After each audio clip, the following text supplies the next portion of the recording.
Yeah, these are the industry standard microphones.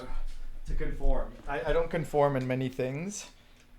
I'm very anarchist, except when it comes to, I would say, manners, grammar, and then,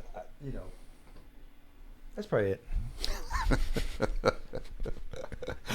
I was thinking about wisdom. I just read out loud this little passage that our mutual friend Jeff Dyer wrote. Yeah, you want to turn this down a little bit? A little bit, yeah, thanks. How's that? Yeah, a little bit You higher. can do it yourself. Where is it? It's the last slider there? Yeah. All right. So our mutual friend Jeff Dyer has a book coming out, and he wrote, I can't give too much away because it hasn't come out yet, but he wrote about an experience coming here and trying to take DMT. And it was quite entertaining. But one of the one of the things that made me think about reading the little rough draft of the passage to you guys is this idea of wisdom that comes with years, or sometimes the opposite, right? Like a certain, getting stuck in one's ways. Rigidity, yeah. And, I see you, we have a kind of older brother, younger brother dynamic. You're older? Yeah, much. You're the older brother. Good. So Cody said to me yesterday, he's like, this guy is given the choice of infinite wisdom or infinite wealth. Did you hear this? Were you here during this conversation? No. And he says, well, of course, I'll take the wisdom. So he's suddenly really wise, and he has his first insight. I should have taken the money. Yeah. So I guess I want to ask you, being just a little older than me, but also an example to me of someone who does keep reinventing your life and your, a kind of freedom that you hold on to. Do you find that it's harder to kind of break out of habits as you get older, or do you think or do you think you're able to keep a fresh outlook? And if so, how do you do it? It's a good question. I mean, habits, I think sometimes the habits of mind, let's say, I guess we're talking about. Not just of mind, I think also of lifestyle. Like living in a van in your 50s, right? But not feeling like a regressive thing. You make it feel like just a very deliberate choice out of right. a choice of living a life that's not constrained by the normal. But you could say that my approach to life being unconstrained by social expectations is itself a habit of mind. Right? Because, I've always been like that. Right. I was a weird, eccentric little kid. I was a weird, eccentric university student, and weird through my 20s. And, so I've always felt unconstrained by expectations of anyone or anything.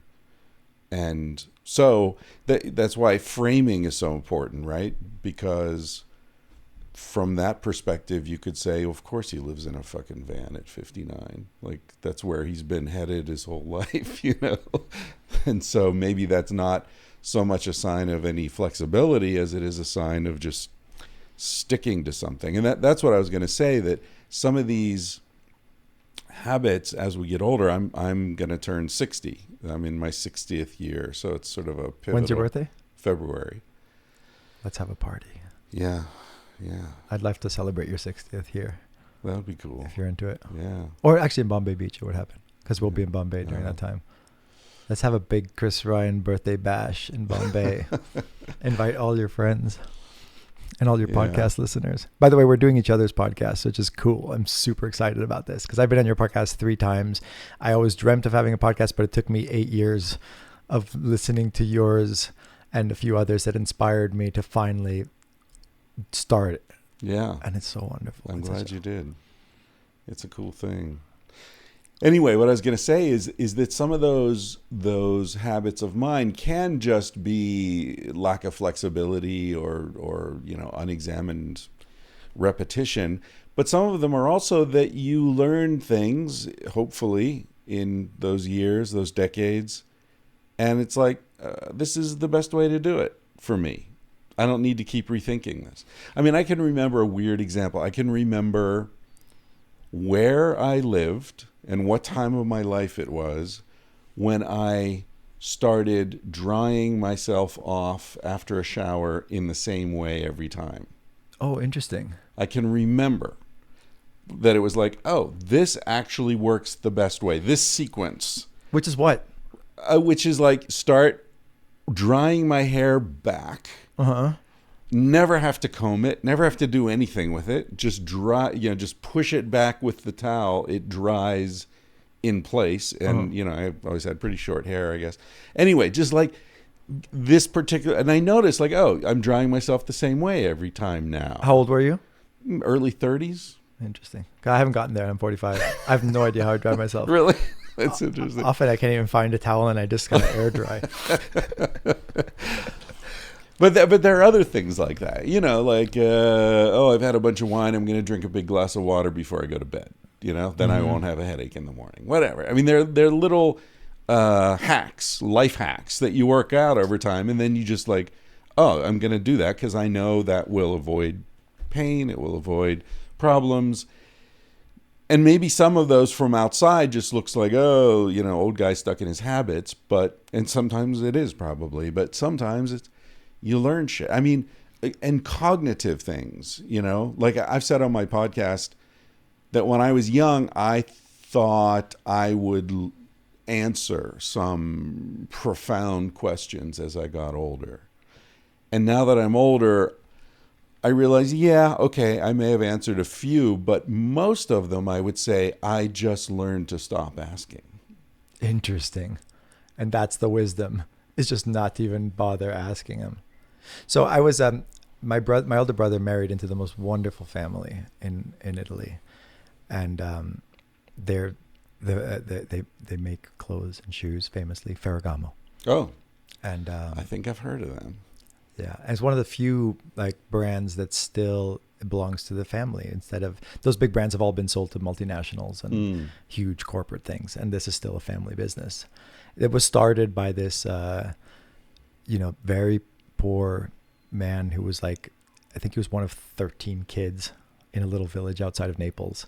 And since he was a child, he wanted to make shoes. And when he was 7, he stayed up all night because the family couldn't afford shoes for the 12-year-old sister that was having her first communion. And it was tradition to have white leather shoes, and they couldn't afford them. And the 7-year-old Salvatore Ferragamo stayed up all night and made his sister shoes. And it was cemented that this was obviously what he's going to do and do well. Anyway, I was, when my brother married into the family, my cousin Claudia, who, if you've seen Monogamish, you will recognize the amazing character, who lives in Liverpool Castle. She decides to throw a very fancy lunch to introduce our families and to make sure they feel welcome. And so I'm sitting next to the matriarch of this family and making conversation. And I told a story about Bertrand Russell. He was 98 years old, and he was talking about the trajectory of his career. And he said, when I was young, my brain worked very well. I was very intelligent. So I did mathematics up until my age 30. And, he wrote the Principia Mathematica, which was put the entire foundations of math into logic. It takes 380 pages before he defines the number 1. And anyway, then he said, your brain deteriorates as you get older. And when I got to about 30, my brain was no longer sharp enough to do mathematics. And so I became too dumb for mathematics, and I got into philosophy. And then he said I did philosophy for about 40 years. And then my brain deteriorated a little more. And he was a great activist, anti-war and everything. But in this interview, he said, after 40 years, my brain was so deteriorated, I became too stupid for philosophy, so I got into politics. And without missing a beat, Mrs. Ferragamo turns to me and said, "Let me guess, after that fashion?" I fell in love with her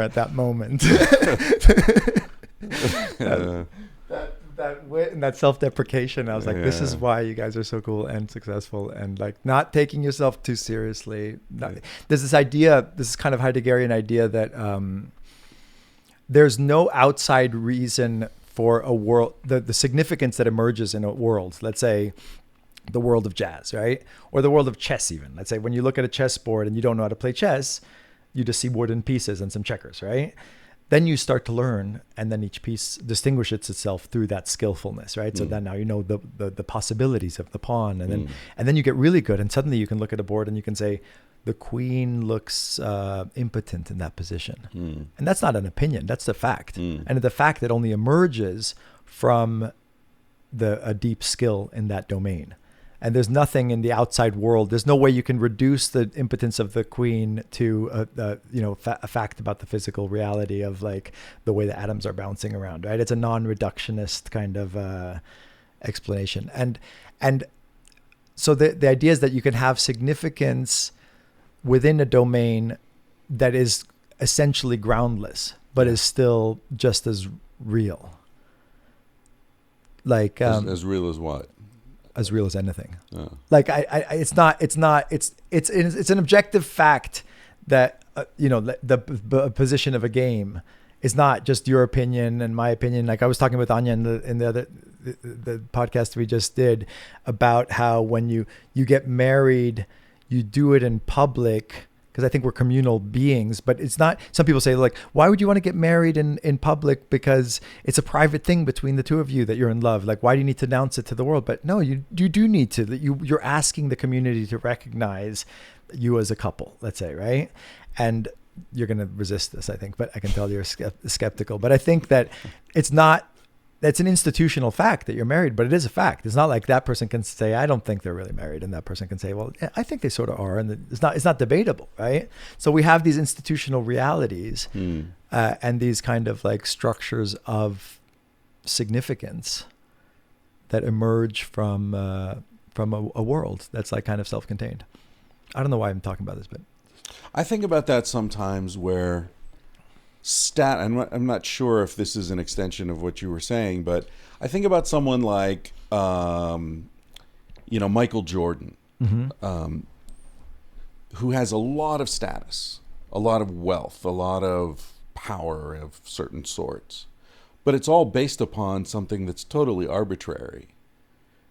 He's not good at anything other than jumping high and making that ball go through that circle.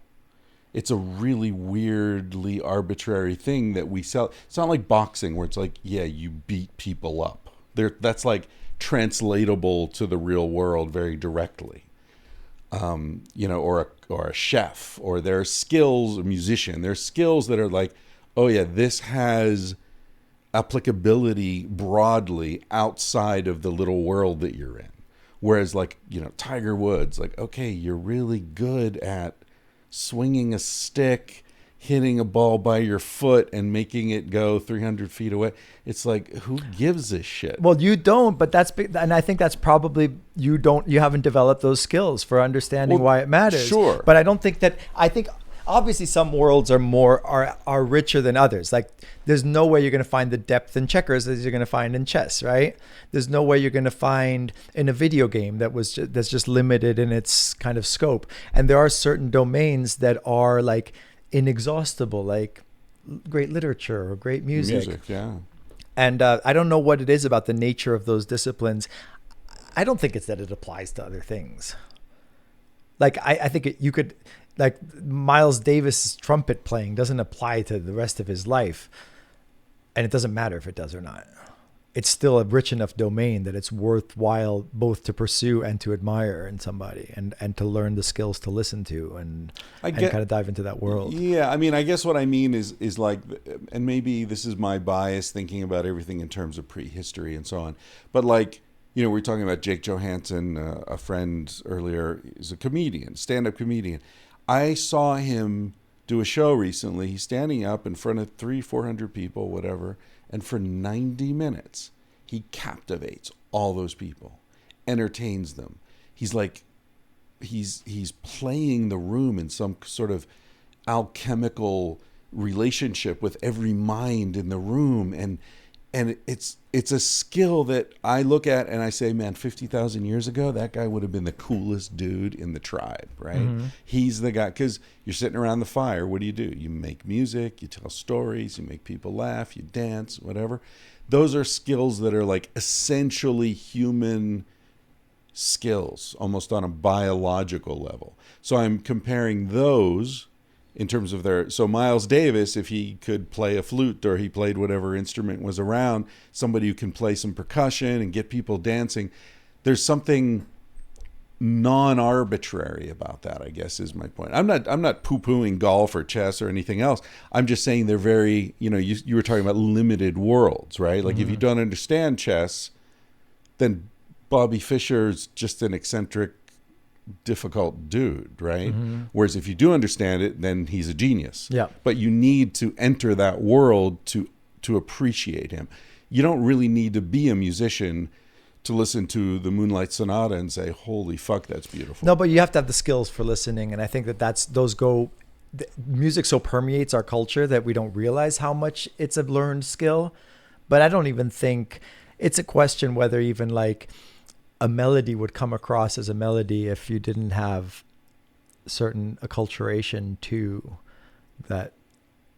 what the way Western music works. I mean, look at the way like Chinese or traditional Indian music sounds to us. It takes some practice to hear as is cordant a word, the opposite of discordant. Yeah, I interviewed an ethnomusicologist once, and we were talking about that, and he said that the general theory of the sort of emergence of music is that it replicates the sounds of the insects in the night in that part of the world. So in Africa, there were like much more sort of lots of rhythmic, intersecting rhythmic, complex sort of networks or fabric, and other parts of the world would be much simpler, like in Mali or something in the desert in the Sahara. You get a different kind of bluesy, a very different sound, much less busy. And it's interesting to think about. I don't know how that would translate to Indian and Chinese music. It feels. I'm skeptical of that sort of reductionist explanation of things. Like also even like the very reason we make music. You can try and like reduce it to like some form of peacocking or something like that, and I think that misses something essential. And I think that while it could be true, but just like the same that it's true that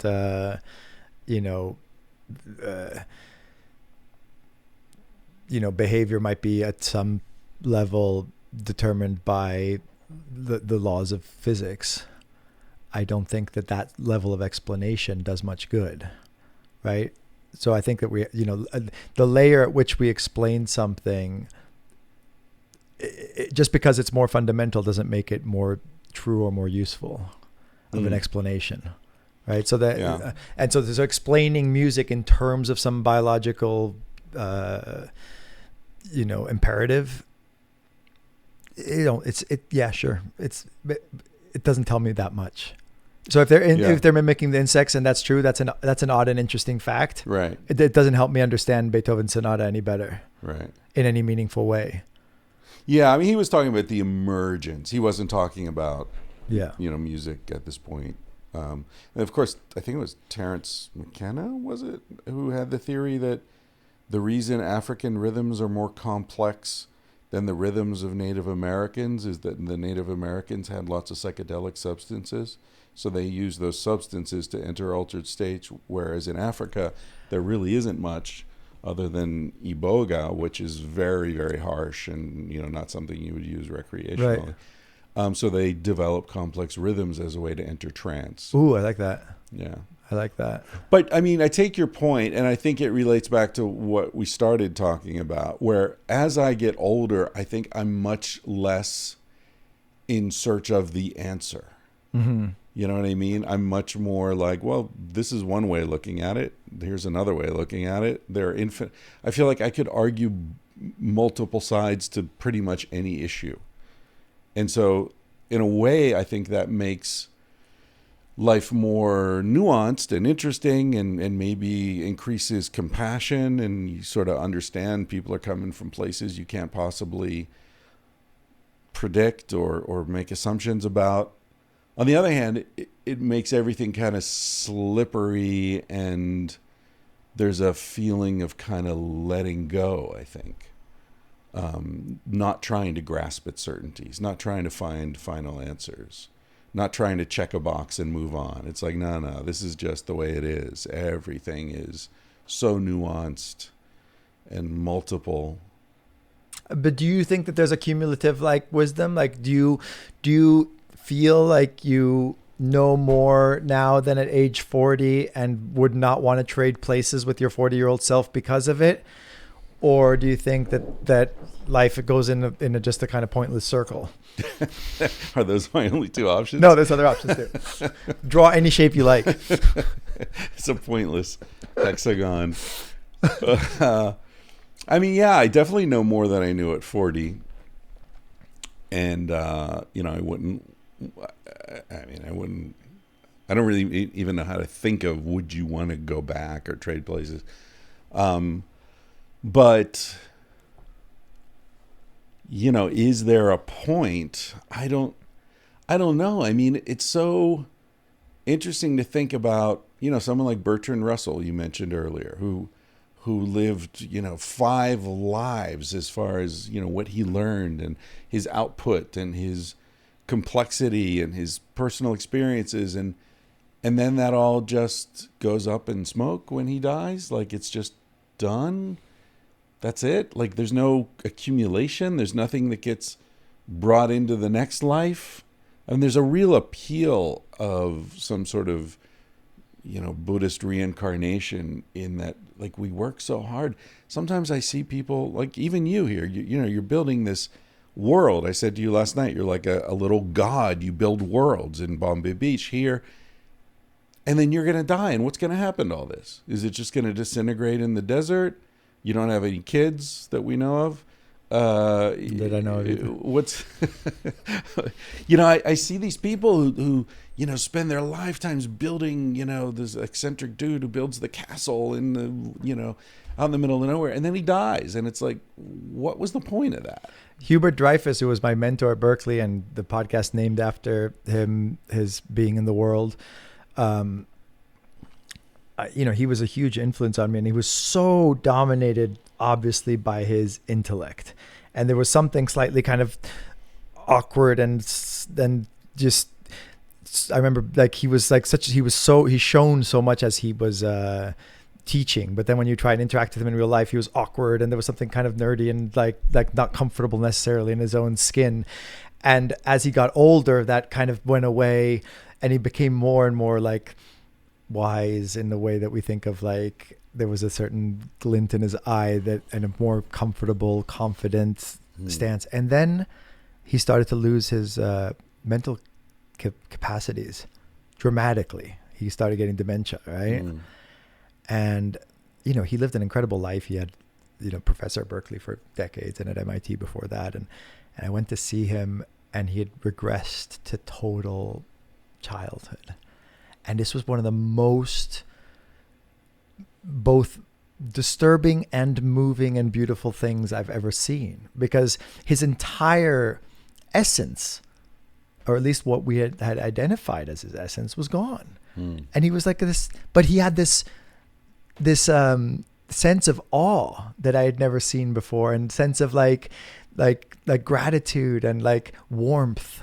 And all of his students gathered around him, and this was just a few weeks before he died. Like, they threw a little like party for him that was obviously going to be like a goodbye. And he's like in his late 80s, and he sat there, and everybody went up to him and was holding his hand, and he was crying he didn't know what was happening really, but you could see he was just moved by the love that he was getting from everybody, right? And it was so hard for me, but also so, I don't know, kind of important to recognize that whatever we identify as, don't get too attached to it, right? Because it's not, it's going to be gone. And then of course you can expand that to the earth itself and the universe itself. Like, nothing is, nothing stays. we have to accept that with whatever the wisdom we have, or whatever whatever philosophy we have. It better incorporate that very basic fact, or you're deluding yourself, I think.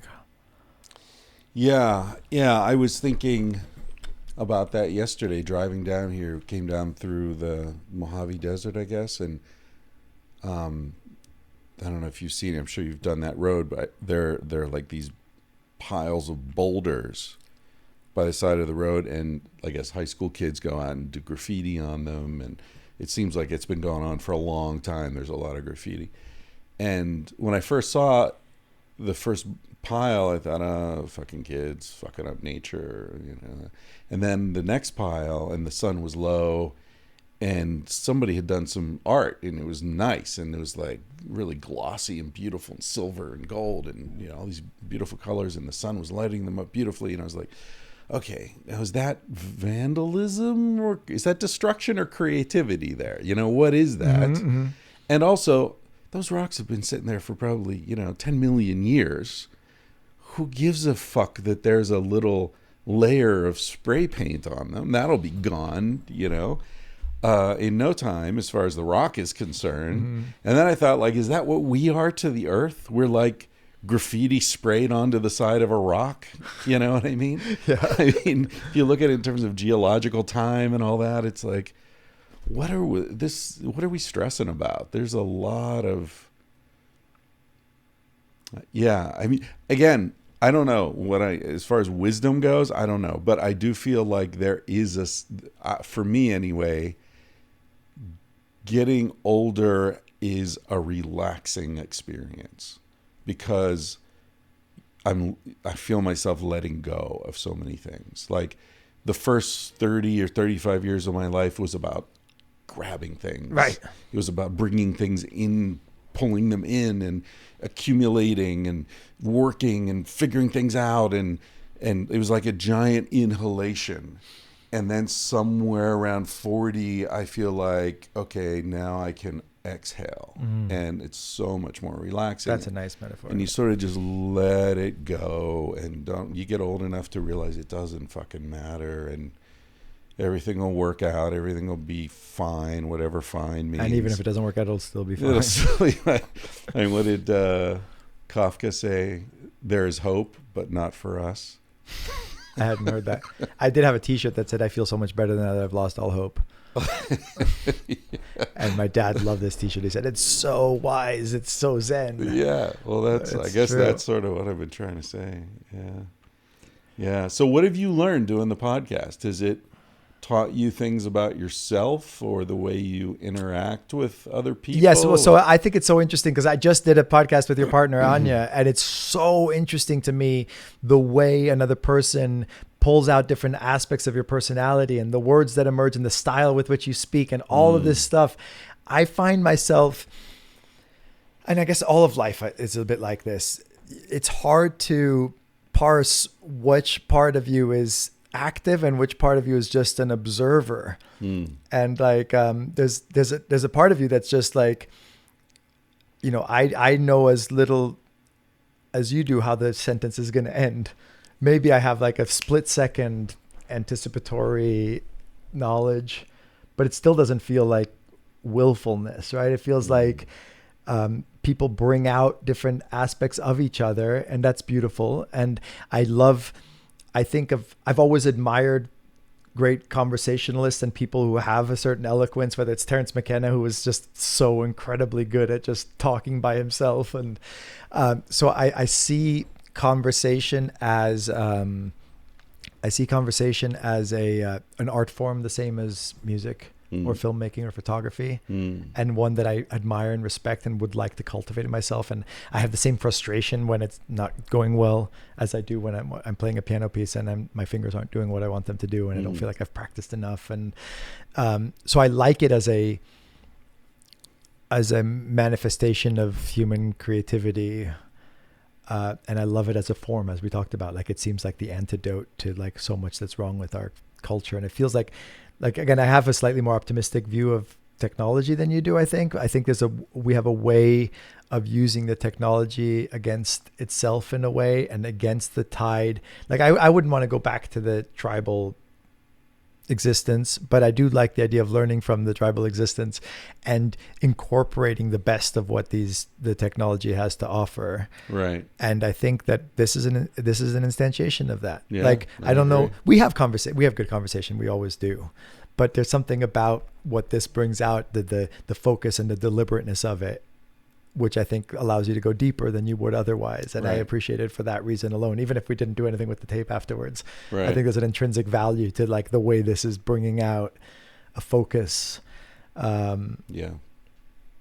I definitely feel that. And I learned, I've done close to 800 episodes now. So and you were one of the first. And I've never gone back and listened to them, but people have, written to me and like, oh, I just listened to, the entire archive and, and they'll tell me like how I've changed. And one thing is not interviewer, but as the host of the podcast, I'm much more conscious of shutting up and letting the other person talk. Because I'm kind of a storyteller, Mm-hmm. You and I are both storytellers, joke tellers, entertainers in a way. And sometimes I've listened to some of the early interviews, and it's like, oh, dude, shut the fuck up. Or I listen to friends' podcasts, and it's like, you're talking to this fascinating person you're never going to get a chance to sit down with again, and you're telling your story. Like, don't do that, man. Yeah. Like I did that. I probably still do it sometimes, but I think at its best, it's an even conversation. And I love the fact that I'm doing your podcast right now and you're doing mine. Yeah. And there's no distinction. Right. It's not like, oh, okay, now let's go to the tangentially speaking mode. And now you ask me questions or, yeah. And so definitely part of the process of learning is, and it's again, very, very parallel to music, is allow the conversation to happen organically and don't try and impose too much will. Yeah. I think I've been thinking a lot about will recently, like agency, and so far as like we talked about different levels of explanation, right? At a physical materialistic level, there is no even slightly coherent way you could tell a story about us having free will or agency, right? I mean, there's a great interview with Robert Sapolsky, who was like you know about him? Sure. Yeah, I've met him. So he was on a podcast the other day and he's like, he went through all the neurobiology and he's like, show me the neuron that fires on its own, right? That doesn't have a cause, that precedes it. That doesn't have, we are 100% physical beings that are subject to the laws of physics as everything else. And there's no coherent story you can tell about where agency exists. Now, I think that's probably going to emerge as a limit of our scientific understanding because it's so clear to us that there were like these little pockets of agency that somehow the universe does, like the way Patrick House, my co-host a lot of the time, he was a student of Sapolsky's and he disagrees with him on this because he says there's so much metabolism and caloric intake that your brain uses to explore different options and to make a choice between them that nature's very efficient. If there was only one way things were going to go, right, you wouldn't be using 95% of your of your calories to explore options and choose one between them. If that wasn't an actual thing, if it was just could only go one way. But Sapolsky thinks it's liberating to not think in terms of free will because as soon as you have a more expansive explanation for behavior, it makes it impossible to hate somebody, for example, he says. Right. So part of me wants to just only believe in free will for myself. What's that? Solipsism? Is that the name for that? Yeah. Someone asked, "Is it true you're a solipsist?" And the person said, "Of course, isn't everybody?" Yeah. I mean, what do you do with criminal justice if you start thinking in those terms, right? If no one has free will, what are you doing punishing people? Exactly. That's what he said. That's a good thing. Yeah. Like he said, of course, if the car's brakes are broken, you leave the car in the garage and you make sure nobody can drive it. You lock the garage door, but you don't get mad at the car. Right. You don't think like it deserves to be in the garage.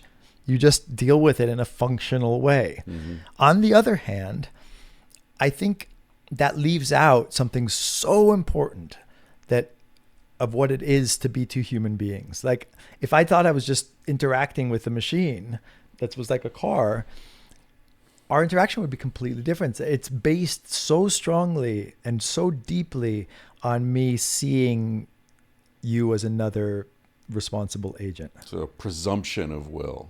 Yeah. Yeah. And we need that. Like we need There's that. no redemption, right? I mean, not only is there the crime becomes immaterial or unblameworthy, but there's also no chance for redemption. So the idea of not having free will is as incoherent as the idea of having free will. So John Searle had the other side of the argument of Sapolsky. He was the famous philosopher at Berkeley, and he said, imagine you go to the restaurant. They say you want fries or salad with that, and you say it's predetermined. So just do whatever it is. Must. That in itself is a choice. Yeah. You are forced. You can't not be making a choice all the time. Right. So it's really interesting that both sides of that equation or both sides of that argument are equally incoherent, which means maybe the question itself is wrong. And some people think it's a waste of time even thinking about it. I think it's not at all a waste of time. I think it's one of the most consequential, and it's a realm of philosophy that has consequences. It matters what you think about it. It matters how you punish people. It matters how you, not only in criminal justice, it matters how we treat each other, as human beings. Like it matters how we experience our own lives, right? How we encounter meaning and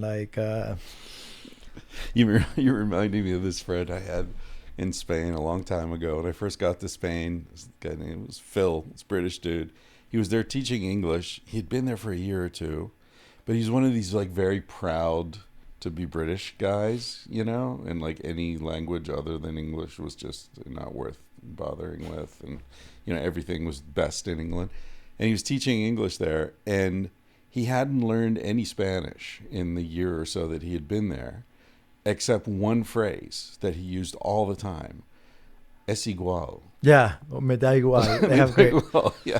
So we'd be at a restaurant and he'd order, chicken, and she'd say, do you want the white or you want it fried or grilled? And he didn't understand. He'd just say "es igual." It's the same.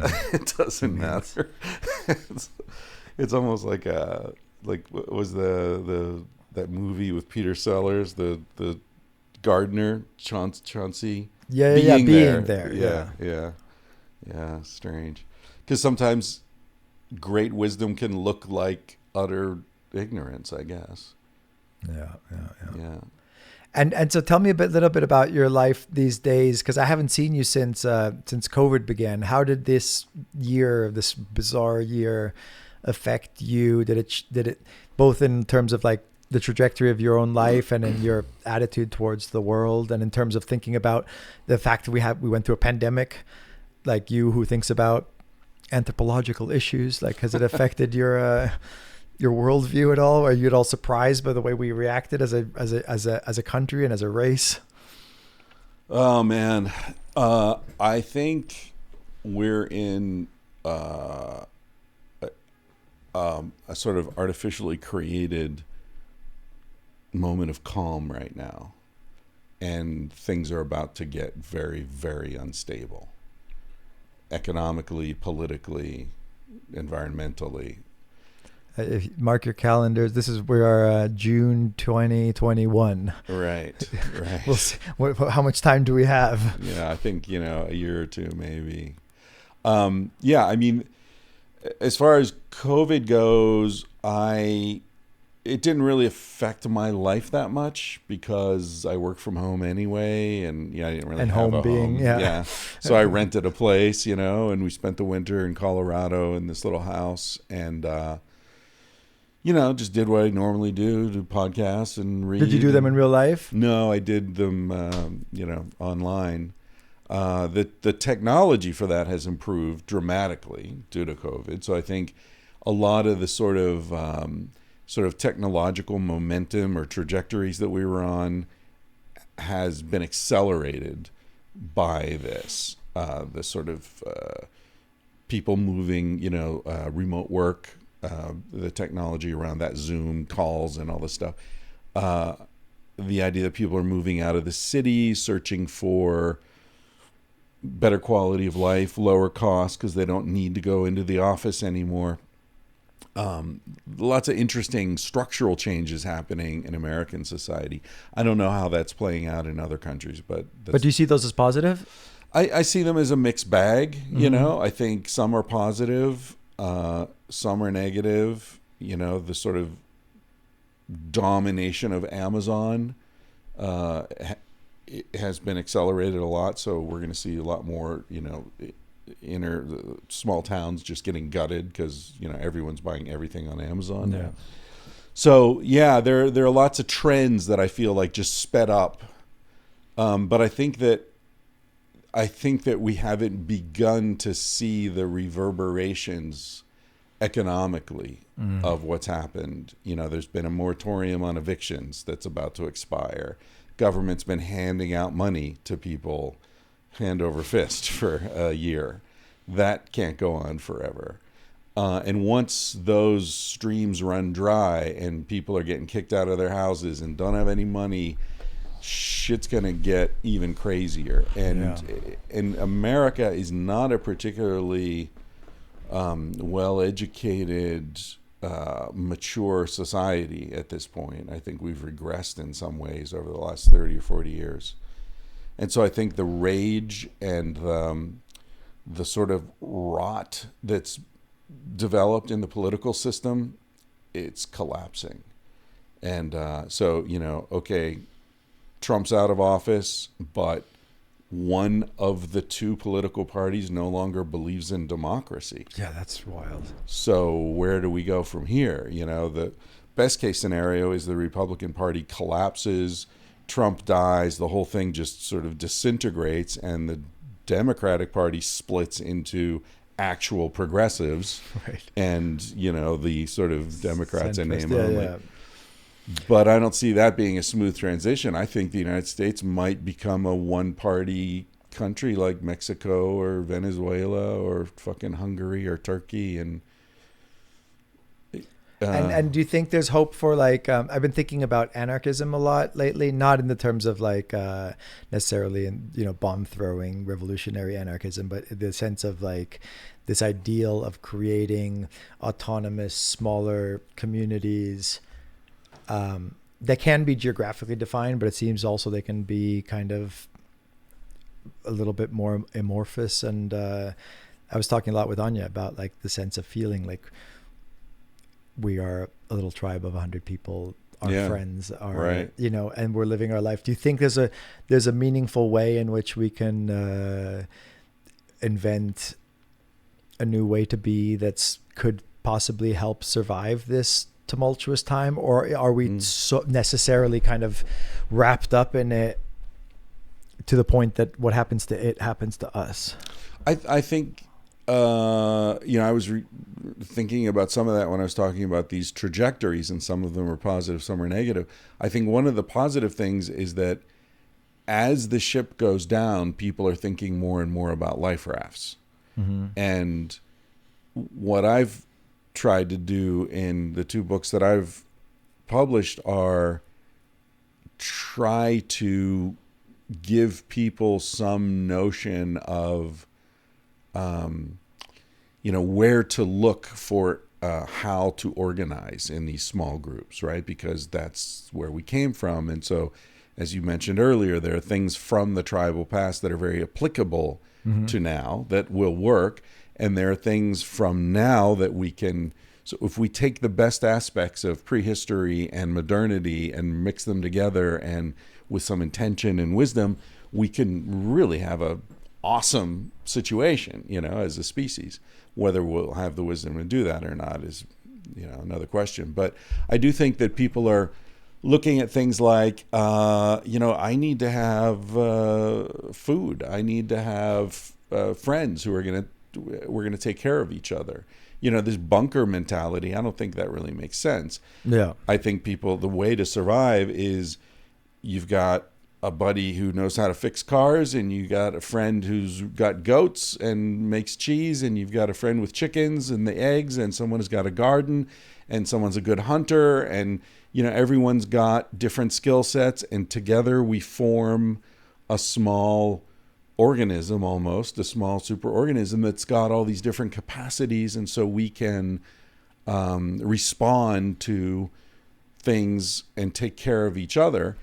I think that's innate wisdom in human beings, and we start to see that emerge when these artificially created structures start to recede.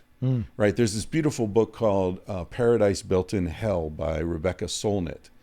And she's great. Yeah, she's really smart. And she is looking at disaster sociology and interviews all these people who've studied how humans respond to disasters. And what they found universally is that in general, people respond to disasters with kindness, compassion, cooperation, not raping and pillaging, right? When the state structure falls apart, people take care of each other. So that's the good news. So I do think that there are positives in this. And, as I wrote in Civilized to Death, every civilization that's ever existed has collapsed.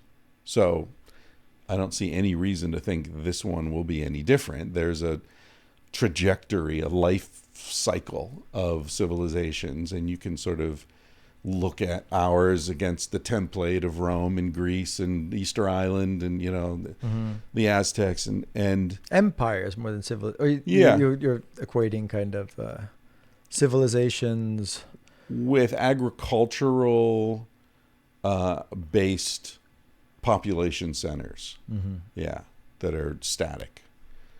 Yeah, an empire. Yeah, you're right. It's also about spreading out into the hinterlands and bringing in resources and labor and all that. Anyway, they all collapse. This one will be global. That's what's different. Right. There won't be anywhere to run off to. Mars. Yeah.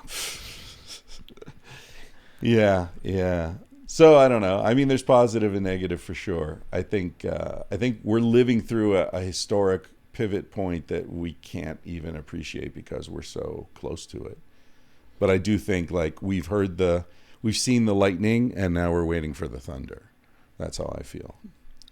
I interviewed my friend Mark Mack recently, the architect. Have you hung out with Mark? I don't know. I'm really bad with names. He's a professor. He's a little Austrian, 72 years old. He's very, very involved in Bombay Beach each year. He's an architect. He designed my place that I lived in for many years in Venice.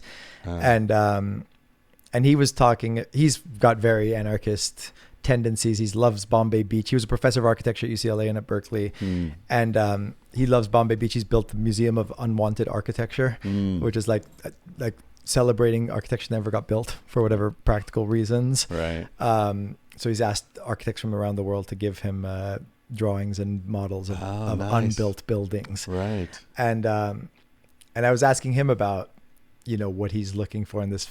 He's retired now from teaching and from architecture almost. And he said, I think as you get older, you have to let go of your accomplishments and of the things that you've made. And he said, I want to, my ultimate goal is to have nothing and just be shriveled up naked, maybe on the shore of the Salton Sea, and then just die like that with nothing, Exactly. Yeah, go out with an empty tank. Don't leave any fuel in the tank. And do you see yourself living in the van? Do you see that as because now you have land? You have. I haven't visited you yet. I'm dying to see the scene you've created there. But how do you see the relationship between being a landowner, the builder of something permanent versus this more nomadic existence? It's hard, man. It's really hard, because I've been doing this nomadic thing my whole life, and I found this town, and I really like the town. I like the setting. I like the nature. I like the clean air and the dark skies. It's not dissimilar to where we are right now, high desert, and I felt this kind of like, okay, let's put down some roots, let's build something, right? Kind of like, let's do what Tao does, build a world, and make people happy and comfortable to come there. And I mean, I remember reading years ago, a great teacher doesn't convey information. A great teacher creates a space where learning can happen. Mm-hmm. Something like that. I'm paraphrasing it. But I feel like you do that. You create conditions, and then things happen within those conditions. Beautiful things, magical things that you don't control, No. you don't anticipate. Correct. You don't know that you didn't know she was going to show up with her guitar, and he was going to show up, and all sorts of shit happens here that just happens because you've created the right conditions. So I was very attracted to trying to do something like that, and Anya had the same dream, and but I have to admit that now, once I start to think about doing it seriously and start putting money down and all that, then it's like, oh, wait a minute, this country's about to descend into fascism. Do I really want to do that here? Like all the questions come up. Like, would it be better in Spain? Yeah, I really love Spain. I really love the Spanish approach to life, and, the absence of AR-15s. And they already went through their fascist thing, so hopefully they got it out of their system. They learned something from it. It'll be a while till they descend back into it.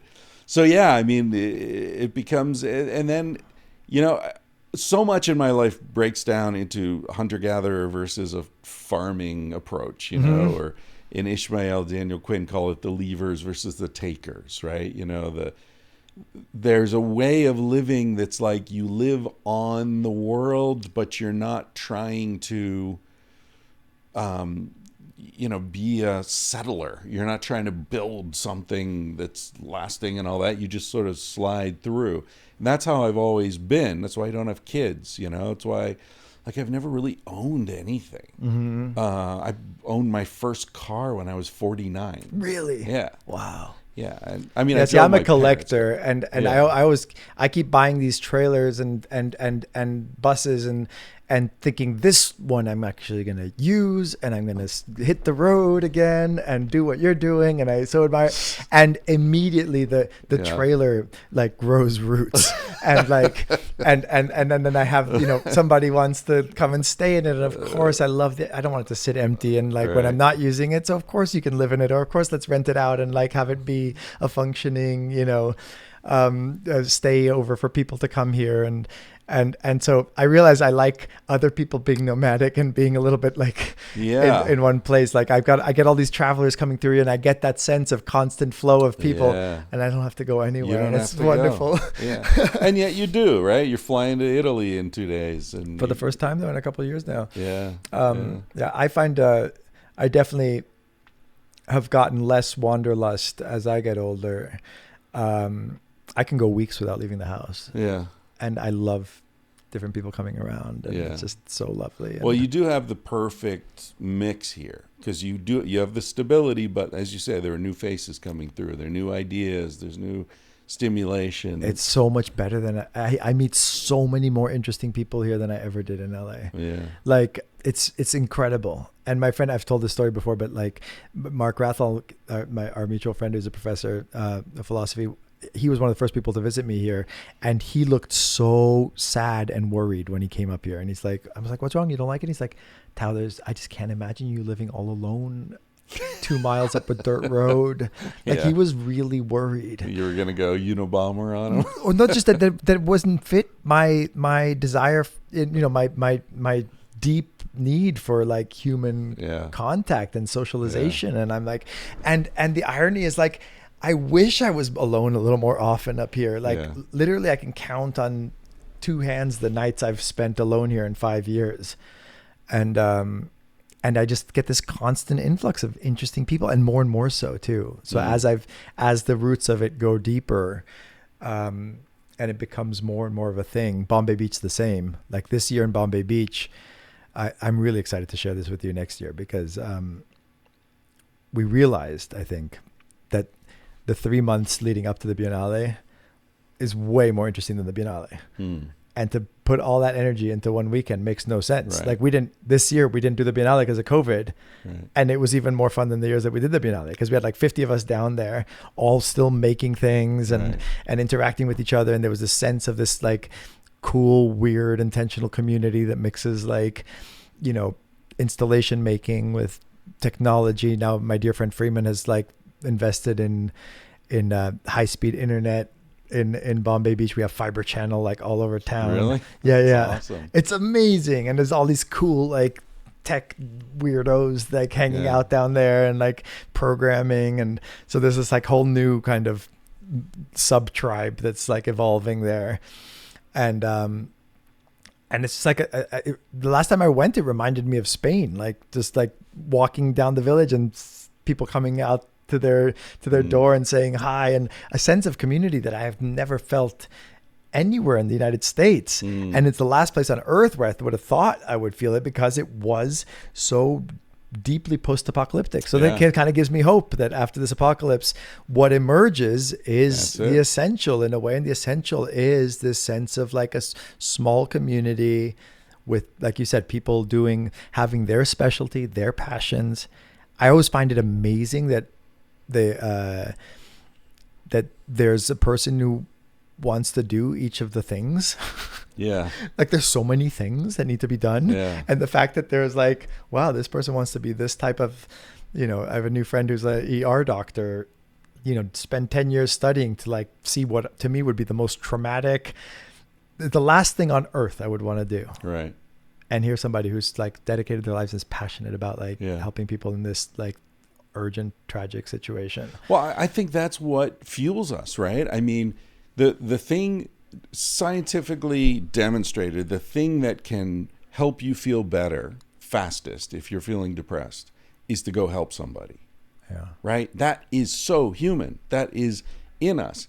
And so, you know, Viktor Frankl, man's search for meaning. Where do we find meaning? We find it in helping each other, right? Mm-hmm. So if you're some unskilled 15-year-old boy with a strong back and those bricks need to be moved across the street, it's going to occur to you like, I could do that and people will admire me. I will be contributing. I'll fit in. I'll be part of this.